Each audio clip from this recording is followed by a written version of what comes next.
Hey folks! Welcome back to Let's Play Spelunk Assemble.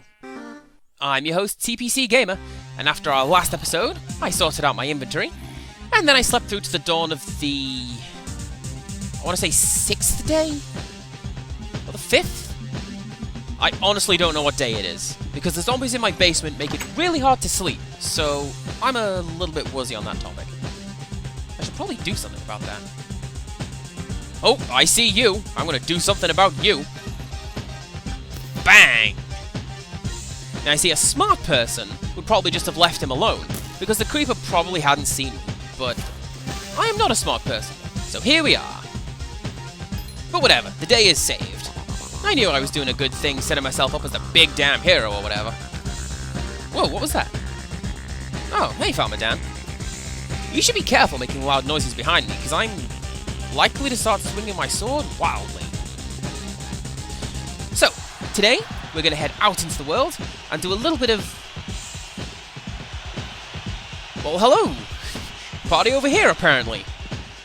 I'm going to do some impromptu step building today, so you guys can get out if you need to. Oh, and I'm also going to snag this sandstone for an upcoming build. Seriously, though, I thought you guys were dead. Like, I thought you'd wandered into the other pit and met a grisly end or something. Lucky me, right? Right, I must remember to rebuild that when I get back home. Because right now, I'm going to get back on track and do the thing that I was going to do today. That being, exploring. Because I want to find some cocoa beans. They grow incredibly quickly, and you can make cookies with them, which is an even better method of keeping yourself fed than the carrots that I've been stealing. Oh, and also, since I have stolen plenty of carrots so far, I'm going to keep running. And a pox on the hunger gauge! I'll cover more ground this way.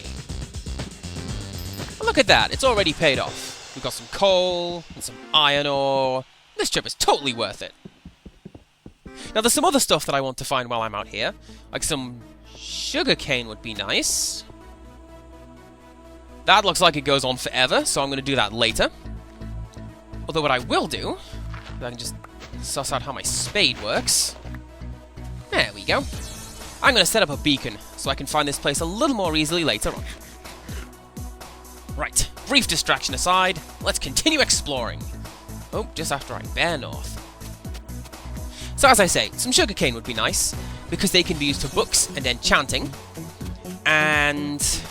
I don't know, just whatever else. Clay, maybe? Whatever I find that I arbitrarily decide I want to take home with me, you know? Oh, for example, these blue flowers are new to me, so I'm going to be taking those. And suck it, mobile version. Your exclusive fauna is exclusive no longer. Well, if it's anything like the other flowers that I'm familiar with, you can use those for dyeing stuff, or just generally prettying up the place. And boy, do I need some light blue dye in the future, so hopefully I can do that. And there's nothing particularly interesting down there, so let's just ignore it and keep going. And while we do, why is that one square pitch black? I have no idea. So while we explore, I see no reason not to open the mailbag and read some post. Ooh, right after I gather this sugarcane. Man, this is what you want. And this is also one of the reasons why I picked up some buckets. They're going to help me to grow this stuff. Right, so question 1 comes from Trish Dynamite, Private Eye, who would like to know, why comes it I didn't just move into one of the pre-existing houses in the village? And to answer your question, they probably belong to someone, and I didn't want to be a bother. Besides, it's Minecraft. What's the point if you don't build your own house? And I don't like the sandstone or cobblestone huts anyway. Like, they don't look too shabby with this texture pack, but I spent way too long staring at them with the default one, and that doesn't look super great. Like, I'm just burnt out on repeating textures. And I'm not going to find a jungle tree in this direction, am I?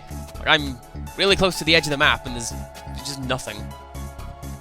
I mean, I say nothing. There's a giant crevice. Does that count? Oh, and you better not spawn creepers behind me, game. Alright then.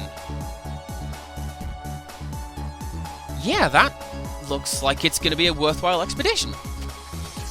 I especially like the chunks of rock just floating in midair. That's a nice little touch, game. Oh hey, it looks like there's a staircase for easy access. Though with that said, I could probably just as easily install a lift. Actually, hang on a second. I'm going to put down you, and you. There we go. The giant gaping crevice is now properly signposted, and nobody important will fall in. Although there's still no sign of any jungle trees, though. And I may have to call off the search, because if this keeps up, it's going to be nighttime before I even get home. I don't know, maybe I'll get a better view of things from up here. Or then again, maybe I won't.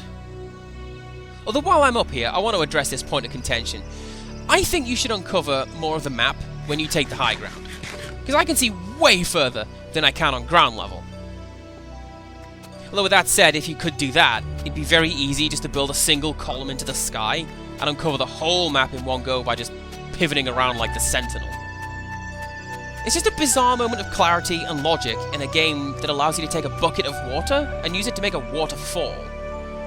Ooh, taking you with me. I mean, not for dyes or anything, I just want to plant them next to my house for the sake of aesthetics or something. So I'm going to take you two, because of symmetry. Okay, well, this wasn't a completely pointless trip. I just didn't find the thing that I really need and want. Which is a bit of a letdown, but realistically, what can you do? What I'm going to do is I'm going to bank south, so I can start heading back to my house. Well then, I've had some alright luck with finding villages in this world, huh? Ooh, any red mushrooms? Looks like no. What a bother. Well, let's explore this way. Oh, hello, that broken bridge doesn't look too good. I'm sorry, is that wood? Okay then! Game, you are now right back to playing silly buggers. That is not where the farm is supposed to go. Man, you can make it up to me by giving me another chest with some decent loot. What do you got for me? Armor's armor and food's food. So I'll take it. Alright, just give me a second to equip these guys. There we go. Right. Now I'm a little better prepared for my journey home. Unfortunately, my journey home takes me through Creepy Murder Woods. Why is it called Creepy Murder Woods, I wonder? Yeah, it's probably just one of those ironic nicknames. I'm sure everything will be fine. Besides, it's not entirely dark yet, so I should be okay. Kinda wish I'd used one of my buckets to gather some lava, though. Starting a major woodland fire is a quick and easy way to get some light. It's not a good one, but it's quick and easy. Oh, excuse me. Oh crap, he found me! There's just something about seeing monsters not in an attack state that's just super unnerving, and I don't know why. Although with that said, I think we're on the home stretch now. We should be okay. And you see, this is why I want some food beyond the carrots I've stolen. Like, there is a billion of them, and they grow really quickly, but they don't fill you up as much as a nice steak or whatever. Oh, and you can just get out of my way, skeleton, because I need to go home. Just not before I get rid of you, though. Oh, and dodge the pit as well. Wouldn't that be a kicker? Make it all the way home without getting killed, only to die from falling into a hole. And I don't think I want to fight you guys. There's too many of them. Oh, jeez. Yeah, look at all this. I'm not going to take on the incredibly easy pickings. I'm just going to go straight home, go straight to bed. Hopefully this whole mess will have sorted itself out in the morning. Wait, did I? No. Good. Excellent. I thought I trampled the farm and ruined it again, so I had to check. Alright. And now we are safe. At least for now. Oh, yeah, and you see those pillars of fire? Those are monsters. They'll probably just something pretty handy pretty soon. Oh, and I totally forgot I was cooking meat when I closed the last episode. Excellent. Well, it's not much, but let's refine some iron ore. I have been told that it's kinda ugly in this skin pack, but I really don't mind it. It stands out more than the standard one. Alright, let's go set up some of the other stuff that I found. And we'll begin with the sugarcane. And I think that over here is a nice enough place to put it. It's out of the way, but not hard to get to. Alright, I'm going to put the last one there. Is that right? That doesn't look right. How's he skewed perspective? Ah, whatever. Sugarcane will only grow directly next to water. So the best thing to do is to set up various individual blocks and plant canes around them. It's like one of those high school maths problems, where you have to find the greatest outcome from a finite number of resources. Or was it just my school that did that? I don't know. Point is, that's going to be a handy little installation sooner or later. And if it isn't, then at the very least, it will look good. Oh, and good job, cow, because that is exactly why I wanted one of these. Rude! I picked up 3 buckets, one each for water, lava, and milk. Now sadly, the milk thing has been spoiled for me. Somebody told me that poison is a status effect in the game now, and the way to fix it is by chugging an entire milk pail in one go. So, that's why we have that. Right, seems like those guys are out of the hole, so let's patch it up. And I don't know why the game threw a massive hole in the middle of an otherwise well-designed village. Maybe it's a hangover from one of the game's older versions. Oh, like this pillar here. But yeah, when this version of the game was updated to include buildings in the overworld, it would very often put them on the edge of the map. So you'd see half of a house just in the middle of the ocean. And it was creepy enough that the game would spawn villages, but no villagers to live in them. But finding half a skeleton was just unsettling, and I don't quite know why. Alright, here we go. And see, this is another fortunate thing that happened in my spawn. I've got easy access to lava. And we'll be needing this later. Maybe. I don't know. I mean, if nothing else, it will serve as an incredibly efficient source of heat for the furnace. Right, just put my food back and use my last bucket to grab some water from this one over here. And now we are all set. Set for what, you might... Oh, I thought that was a red mushroom, and now I'm let down. We are set for what, you might ask? Well, we're ready for second breakfast, and then... probably mining. I said I was going to go back to the pit behind my house, and I fully intend to, now that I'm better prepared. Also, hello, rotting meat. That's one of the weird parts of looting monsters you didn't kill. You just find random commodities lying about the place. Oh, I'm also going to make a little step to get back into the village. I know I'm going to make it easier for monsters to come in from the east, but I'm pretty sure it will also stop the villagers from falling into an inescapable pit again. That was awkward. Right, let's go. Maybe? Actually, no, I'm carrying too much stuff. So let's go and dump some of that, and then we'll go mining. Get rid of some junk to make room for more junk. What's that? Andesite? That's a new one.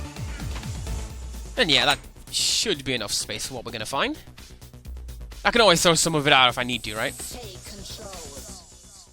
Alright, looks like the coast is clear, so let's go. I wonder what the timing is on spawning monsters in this game. It's probably on the wiki. Number of in-game time versus how light or dark it is, something like that. And I wonder what that guy's plan was. Like, he had to guard that one iron ore block, so he had to stare at the 3 feet of wall in front of him? That's silly. Oh, but hey, iron ore! This is not a fruitless trip. Now see, if I had been smart, I would have said that when I found that apple in the hut, but... that's l'esprit d'escalier for you. Whoa, what's that? That's a bat. Alright. So, the last time I was down here... oh, hang on. Hello, Mr. Zombie. I have a treat for you. I cast Magic Missile on the zombie! Trish told me not to say that. Said it wasn't very funny. I think time will tell just how right she was. Although, I think the answer is very, because that didn't work out quite as well as I had hoped. Like, for some reason, I hadn't banked on the monsters having flea AI. Ah, whatever. Let's follow it down. So yeah, I stopped and didn't explore this way the last time I came down here, so that's going to be the goal for the rest of the video. Just to see what's going on down here. Okay, whoa. Did I just set that arrow on fire? Or did I knock him into the lava? I have no idea. But it was totally awesome, and my plan absolutely worked out. So even though I said it didn't work, it did, and I'm the winner. And that's the most important part of all. Man, you sure are taking your time, Mr. Lava. Oh, there you go. See, I've never been entirely sure on the liquid physics in this game. Although I use the term liquid physics incredibly loosely. Man, how far down does this thing go? Alright, no, you know what? Take that, lava! Whoa! Take that, video brightness! Alright, let's fix that up. Keep going. Aha! A second lava flow. Although sadly, that means this adventure is probably at an end. Oh, also, since I haven't shown it off yet, look at this brilliant cobblestone texture. Like, I don't even mind building with it when I'm using this tile set. Now, I've got to be careful while I'm doing this, because knowing my luck, I'm going to dig the wrong way and drop the lava on my head. Well, speaking of...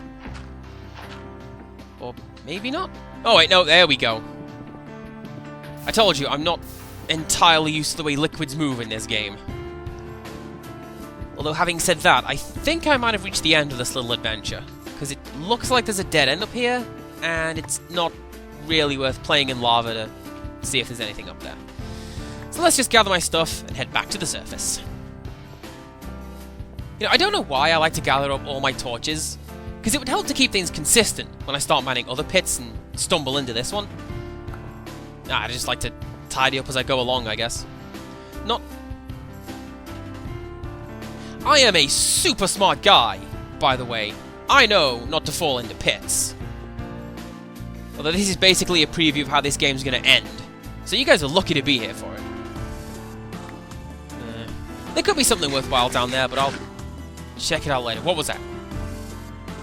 Nothing. Okay. I could swear that I saw a monster in the darkness.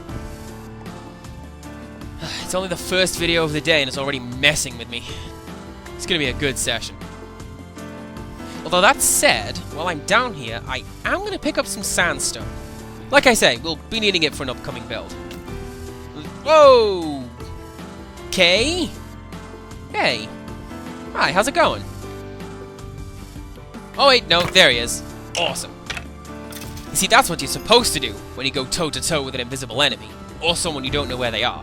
Just hunker down in a corner, because that way, they can only come at you from one direction. I may have put more thought than I care to admit into what I would do if facing invisible monsters. Alright, let's just grab these bits, neaten up the house a little bit. Yes, the jurisdiction of my house extends outside of the building and into the mine behind it. Deal with it. Okay, I'm going to throw our findings into the furnace and call it a video. Now, I do have a build in mind, but I think we'll get to that in the next episode. Right. Are there any more monsters out here? I could swear I heard something, but maybe I'm just, you know, massively paranoid. Although it looks like no. Excellent. Well then, that's about it for now. So join us next time for some more Minecraft. And until next time, goodbye!